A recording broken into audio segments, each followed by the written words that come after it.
kunut ada dua macam.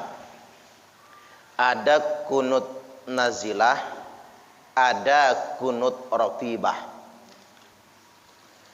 Kunut nazilah adalah kunut yang dibaca sewaktu-waktu, saat ada musibah saja.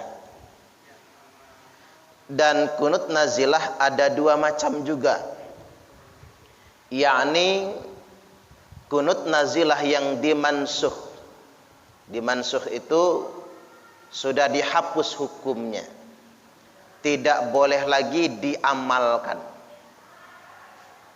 Dan yang kedua, kunut nazilah yang disyariatkan, sunnah hukumnya.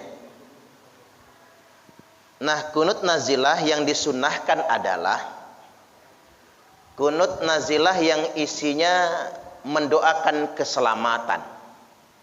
Baik mendoakan seseorang, jadi boleh nyebut nama Pak, seseorang, atau mendoakan keselamatan untuk suatu kaum, atau untuk suatu bangsa, atau umumnya kaum muslimin.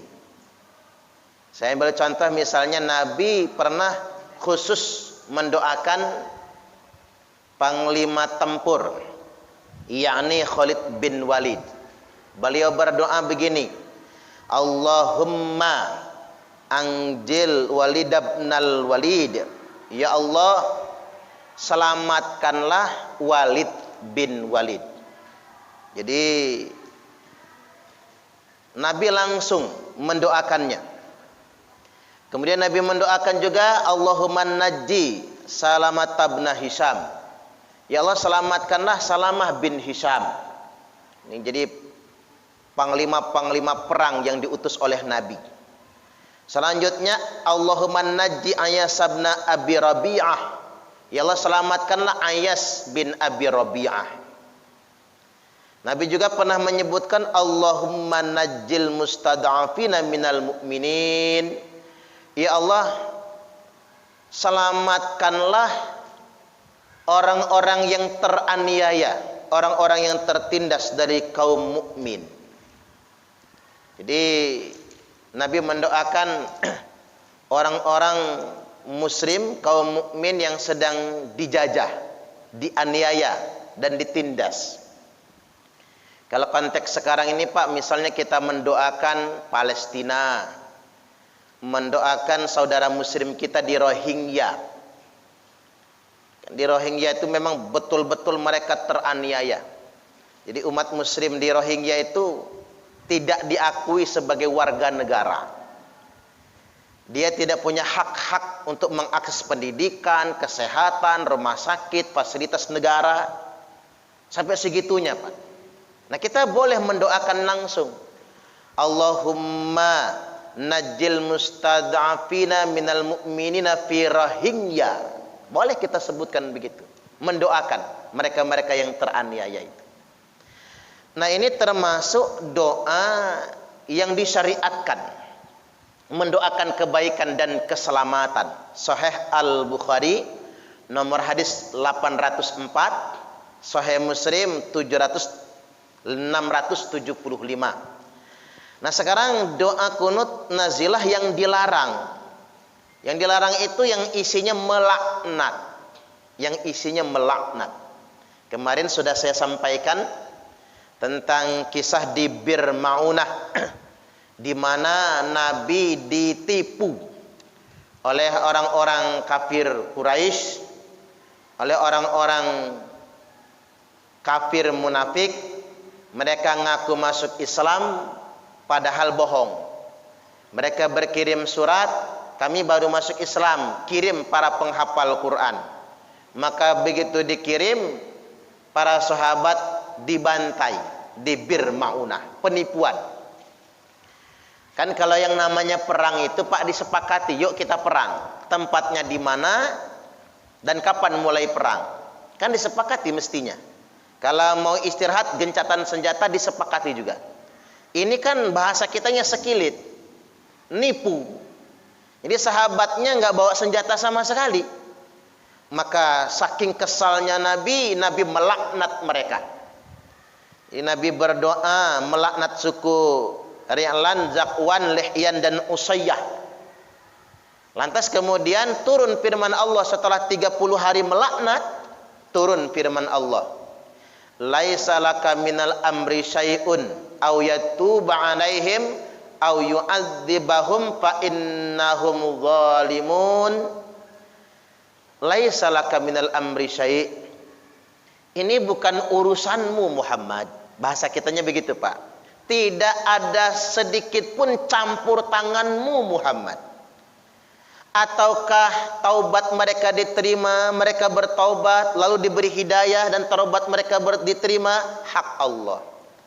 Au yu'adzibahum, apakah mereka itu akan diazab, itu juga kehendak Allah. Jadi kamu, bahasa kitanya begini Pak, kamu nggak usah doa yang jelek-jelek. Walaupun Allah kasih kesempatan Nabi, kesal itu sebulan. Tapi ilatnya, esensinya ternyata dengan orang yang sangat zolim sekalipun. Kan sangat zolim itu Pak. Udah nipu, melanggar hukum perang, yang dibantai penghafal Quran dengan kelompok dan orang yang sangat zolim sekalipun. Tidak boleh kita mendoakan laknat. Enggak boleh. Mendoakan azab itu enggak boleh. Inti pentingnya di situ pesannya. Jadi Sahih Al-Bukhari nomor 1001, Sahih Muslim 677. Makanya Allah Subhanahu wa taala berfirman, A'udzubillahi minasyaitonir rajim. Wa yad'ul insanu bisyarri du'aahu bil khairi wa kanal insanu ajula. Manusia berdoa yang buruk-buruk, melaknat dan minta didatangkan azab.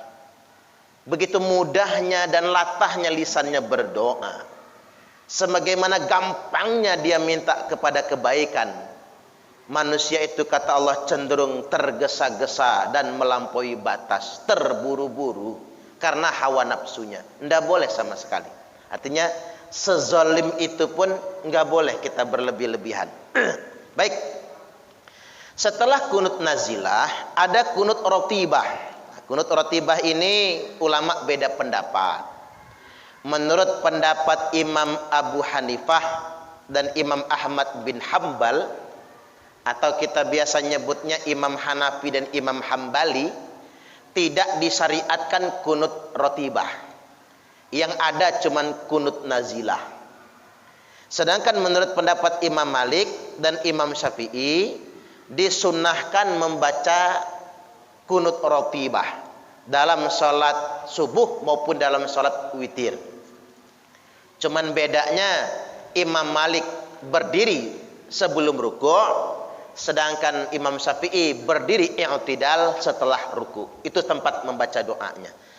Baik, sekarang kita baca dalil-dalil kunut subuh.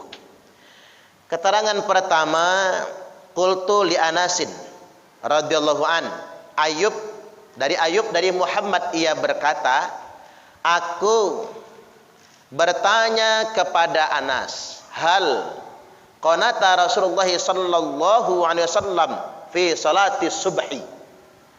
Apakah Rasulullah sallallahu alaihi wasallam berkunut di dalam sholat subuh?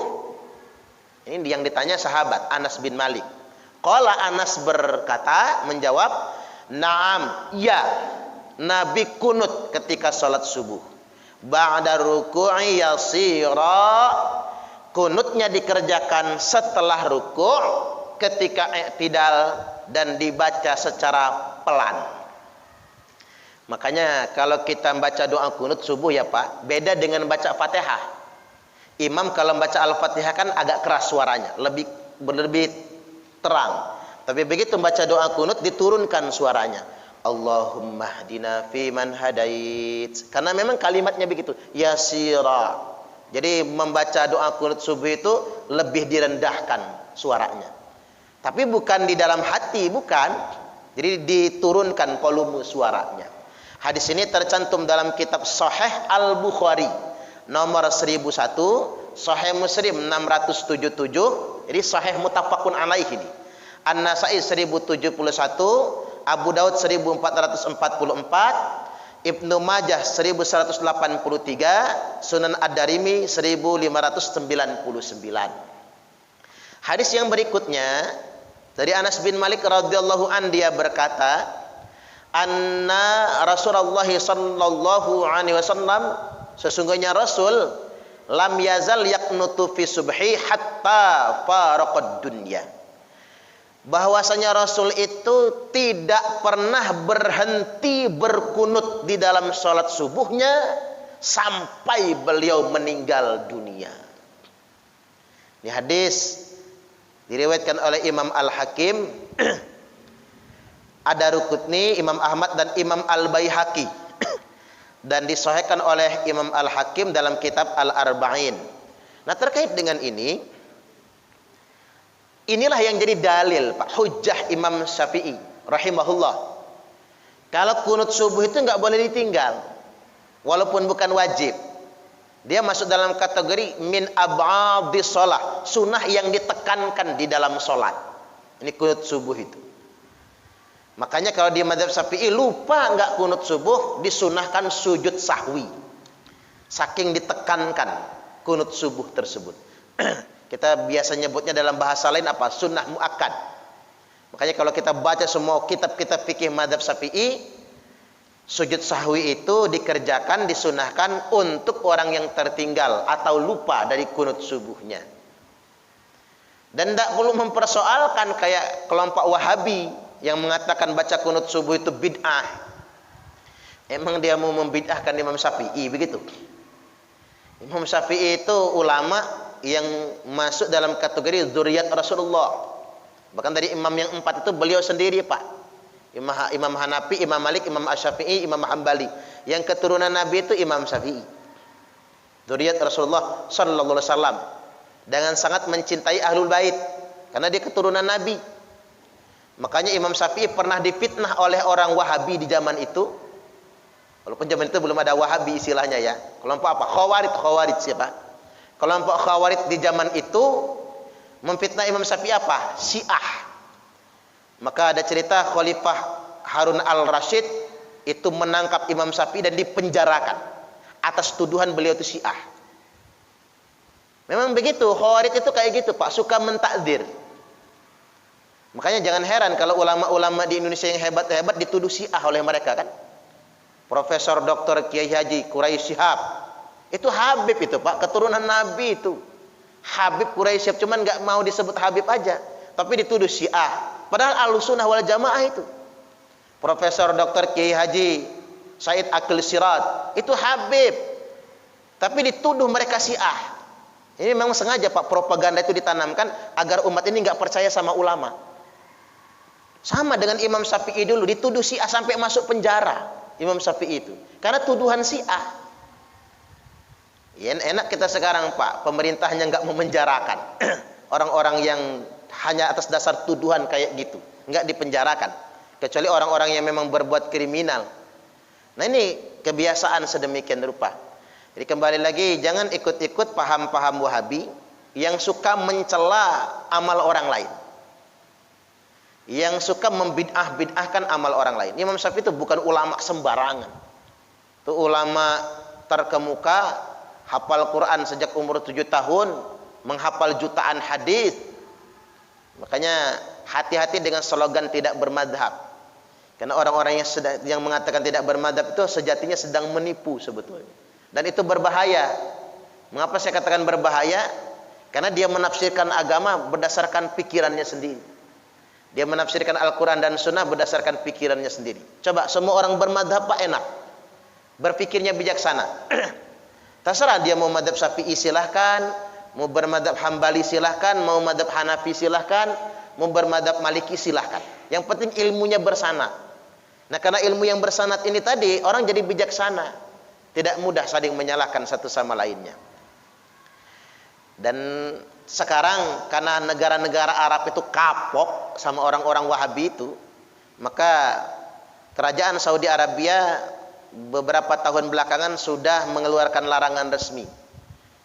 Ajaran Wahabi, Salafi, Takfiri resmi dilarang di Arab Saudi. Jadi dilarangnya itu, Pak, Nggak kayak di kita, dilarang tapi masih bebas. Kalau di Arab Saudi, nggak boleh jadi imam sholat orang-orang itu. Nggak boleh khutbah, nggak boleh ngadain pengajian kalau masih ditangkap. Pengajiannya nyumput-nyumput di rumah, ditangkap sampai segitunya. Kalau kita nggak begitulah. Kalau kita negara demokrasi, ada kebebasan. Yang penting tidak berbuat kerusakan. Yang penting tidak memecah belah dan lain sebagainya. Saya balik lagi.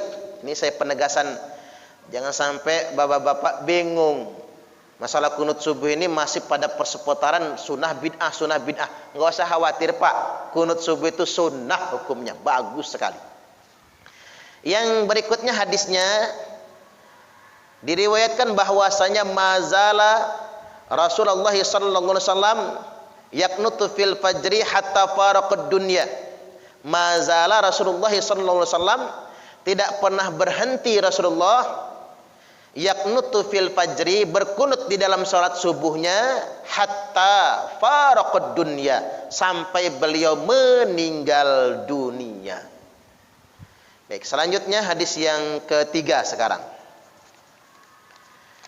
Diriwayatkan dari Abu Hurairah radhiyallahu an, beliau berkata, kana Rasulullah sallallahu alaihi wasallam, bahwasanya Rasul idza rafa'a ra'sahu minar ruku', apabila beliau mengangkat kepalanya dari ruku', fi sholati subhi, pada salat subuh, fi raq'ati tsaniyah, di rakaat kedua, rafa'a yadaihi, beliau mengangkat kedua tangannya. Berarti kunut itu disunahkan ngangkat tangan kan? Ngangkat kedua tangannya, fayad'u bihadzal du'a, lalu Nabi berdoa dengan doa ini. Allahumma hdini fi man hadait, ila akhirih, sampai akhirnya. Hadis ini dikutip oleh Al-Imam As-Sun'ani dalam kitab Subulus Salam di juz yang kedua halaman 156. Subulus Salam adalah syarah kitab Bulughul Maram. Selanjutnya yang berikutnya dari Bara' bin Azib radhiyallahu an, dia berkata, anna Rasulullah sallallahu alaihi wasallam kana yaknutu fi subhi wal maghrib, bahwasanya Nabi juga berkunut di dalam salat subuh dan di dalam salat maghrib. Kadang-kadang Nabi juga berkunut dalam salat maghribnya. Sahih Muslim 678, Sunan At-Tirmidzi 401. Nah, apa doa kunut yang masyru'? Seperti yang saya sampaikan pekan yang lalu, kunut itu yang penting doanya di dalam salat dalam keadaan berdiri. Itu yang disebut dengan kunut. Jadi ad-du'a'u fi shalah, doa yang dikerjakan di dalam salat yang tempatnya khusus dalam keadaan berdiri. Nah, kalau kita mengamalkannya berdiri ketika i'tidal. Nah, adapun redaksi doanya sebetulnya mutlak, umum saja. Makanya kalau bapak-bapak enggak hafal Allahumma hdini fi man hadait, boleh memakai doa yang lain. Boleh. Doa sapu jagat, Rabbana atina fid dunya hasanah. Makmum enggak ada yang amin tuh. Heran aja kali dia. Wa fil akhirati hasanatan wa qina adzabannar. Wa sallallahu ala nabiyil ummiyi wa ala alihi wa sahbihi wasallam. Allahu akbar, sujud. Boleh. Kunut juga itu Pak.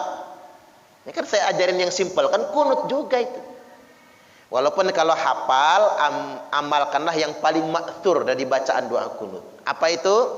Allahumma hdini fi man hadait, wa afini fi man afait, wa tawallani fi man tawallait, wa barik li fi ma a'tait, wa qini bi rahmatika syarra ma qadait, fa innaka taqdi wa la yuqda 'alaik, wa innahu la yadhillu man walait wa la ya'izzu man 'adait, tabarakta rabbana wa ta'alait.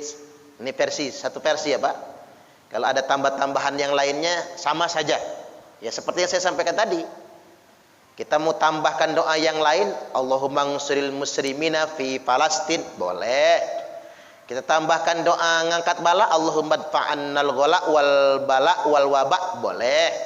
Apa yang kita hafal silahkan. Dan ini kan artinya bagus betul. Allahumma hdini fi man hadait. Ya Allah, berikan saya hidayah sebagaimana orang yang Engkau berikan hidayah. Kan luar biasa, Pak. Kita berdoa kepada Allah agar diberikan hidayah, atau kita menyertakan makmum. Allahumma hdina fi man hadait. Ya Allah, berikan kami hidayah sebagaimana orang yang Engkau berikan hidayah. Kemudian yang berikutnya, wa'afini fi man afait. Maafkanlah kami ya Allah sebagaimana orang yang Engkau maafkan. Wa tawallani fi man tawallait. Lindungi kami ya Allah, jadilah wali kami sebagaimana orang yang Engkau lindungi. Wa barik li fi ma a'tait. Berkahilah kami ya Allah sebagaimana orang-orang yang telah Engkau berikan berkah. Wa qini syarra ma qadait. Kita boleh nambahkan juga birahmatika syarra ma qadait juga boleh. Tapi begini saja, wa qini syarra ma qadait juga boleh. Wa qini, selamatkan saya ya Allah. Wa qina, selamatkan kami ya Allah, syarra ma qadait, dari takdirmu yang buruk. Kita ini enggak tahu, Pak. Sakiyun au sa'idun. Allah tuh sudah punya takdir atas setiap diri kita, bahagia atau sengsara, celaka atau selamat. Nah, makanya kita berdoa kepada Allah, ya Allah selamatkan saya dari takdirmu yang buruk. Innaka taqdi wa la yuqda alaik.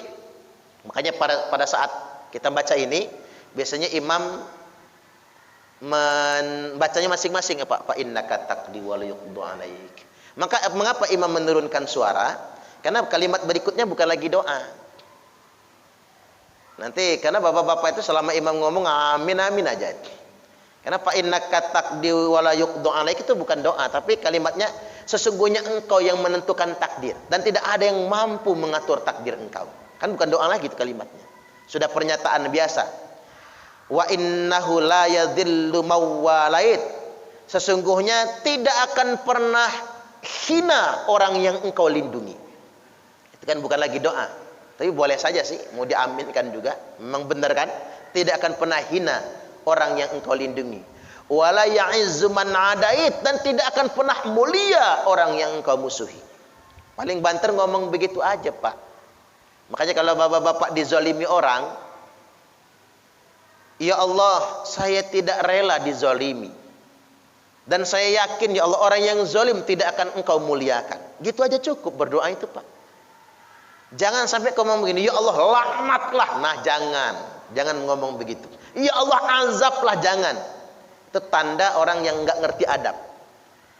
Karena begini Pak, sengelunjak-ngelunjaknya orang sama Allah adalah orang yang meminta keburukan kepada Allah Subhanahu wa taala. Itu tidak boleh.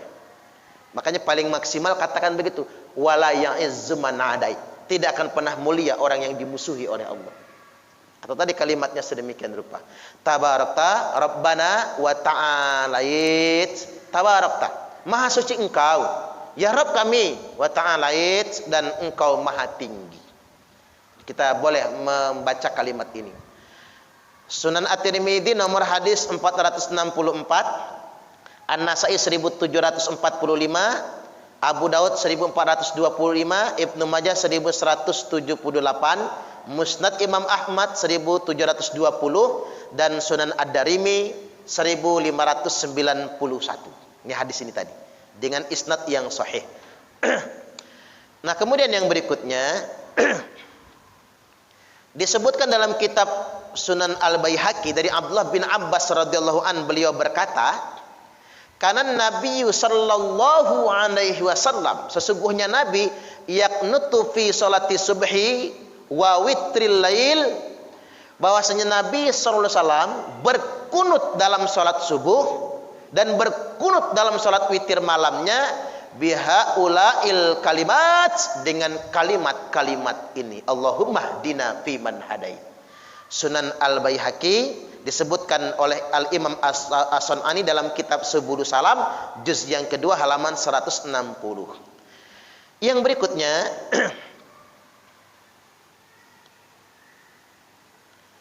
ini doa kunut witir ya Pak.